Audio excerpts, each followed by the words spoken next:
Alright, with the new expansion out, I've been playing a lot, and I've been missing, but, so here is the next one that I'm gonna speculate. It's gonna be on a little girl. She's not little, she's a woman. It's Janna, and, let's quickly waste our time, and my time, and your time, and everyone's time by reading this. Skip ahead. Now.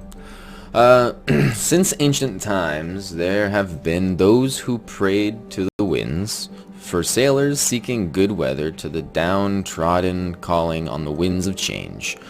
Mortals have placed their hopes in the hope in the tempest and gales that sweep across Runeterra. Surprisingly, the wind sometimes would seem to answer. Seafarers might spot a bright blue bird just before a healthy tailwind bellowed their sails. Whoa. Others could swear they'd heard a whistling in the air right before a storm, as if to warn them of its approach. As word of this omen spread, sightings of the bird grew more common. Some even swore they had seen the bird transform into a woman with tapered ears and flowing hair. This mysterious maiden was said to float above the water and direct the wind with a flick of her staff. The tempest rises. Something like that. The faithful called this wind spirit Jaharam. Right, Jaharam. An ancient Shuriman, ooh, can't wait for that region, word meaning guardian, for she always seemed to appear in moments of great need. As time went on, she came to be known more simply as Janna. What? That's her name? Oh, no, damn, oh crap. Her name spread across the Shuriman continent's coasts, and the seafaring people of Ashra Vazan were her most fervent. Hey! Oh, Jesus Christ, man. Crazy cat. Get out of here. I don't even trust you now. You gotta get out of here. I ain't never seen him. I never seen a cat do that before. Where was I? Fervent believers. Fervent. What's fervent mean? Like, devoted? Or, people that actually, like, you know, like religious almost to like a point of religious.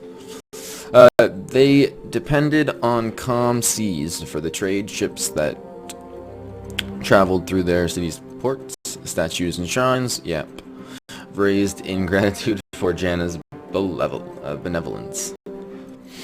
After the Shuriman Empire enveloped the city, these displays of devotion continued. For a time, the Empire issued decrees suppressing false idols. Idol. Yeah, they idled her. They treated her like... Okay. Janna's statues were torn down, yet despite the growing worship of the ancient oh my god. Ascended, Jesus. I'm trying to read this in my head. Why do I have to read it in my head before I can read it aloud? Sometimes it's weird. Ascended god warriors, and I know this because Azir was ascended. Man, I love Azir. I guess I just can't remember words.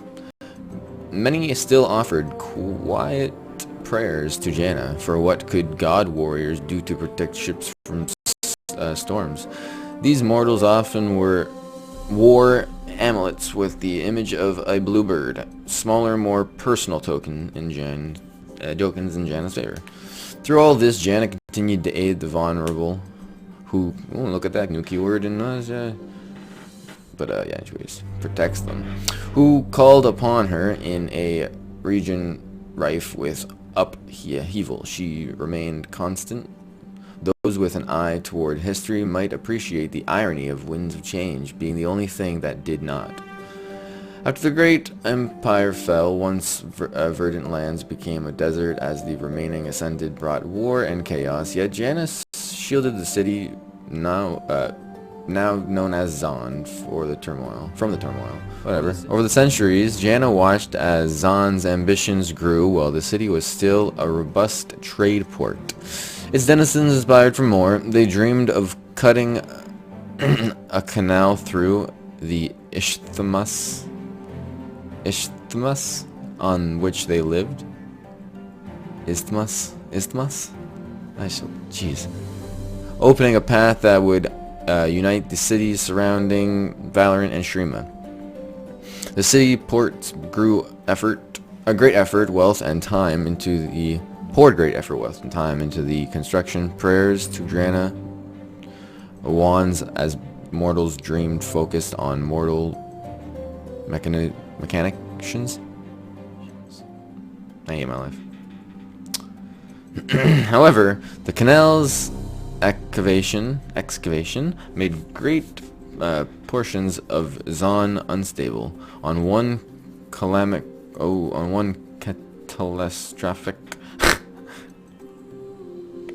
cataclysmic day, entire districts on the river Pilt collapsed below the western sea level, and thousands suddenly found themselves fighting for their lives against the clashing currents.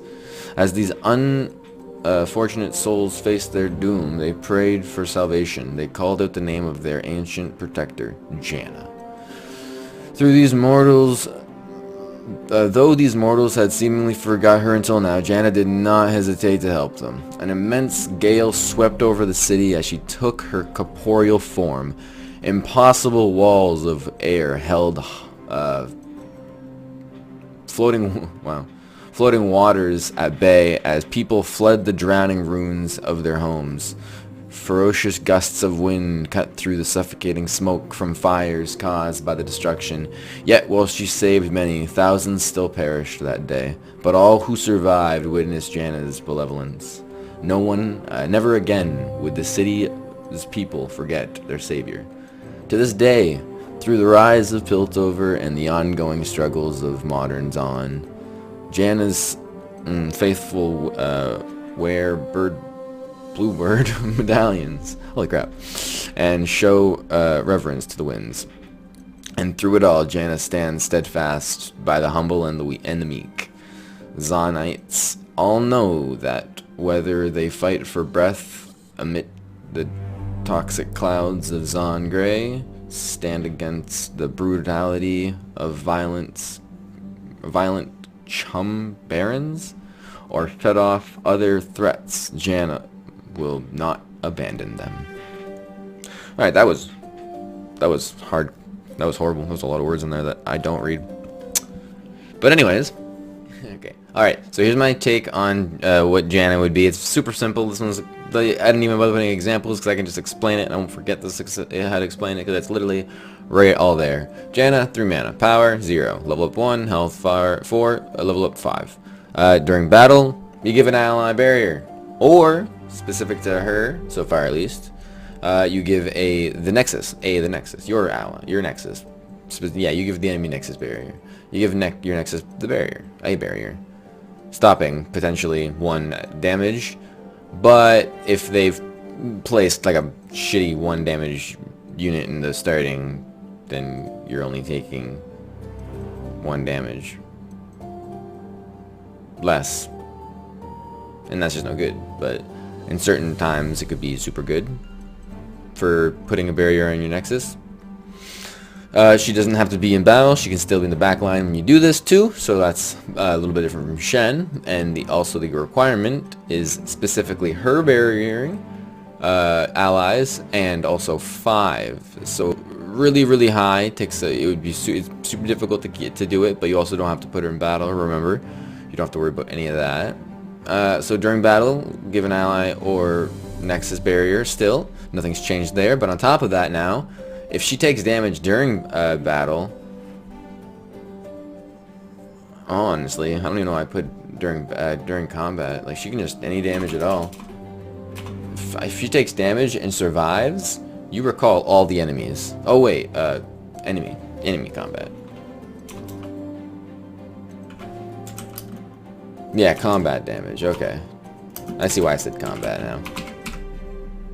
Yeah, okay, so combat, not like battle damage, but combat damage. So, if you like single combat, you single combat an enemy, that would recall all the enemies if it went off and it hit Janna. Even if you put a barrier on her, it would still work because you're still hitting her. She's still taking a hit.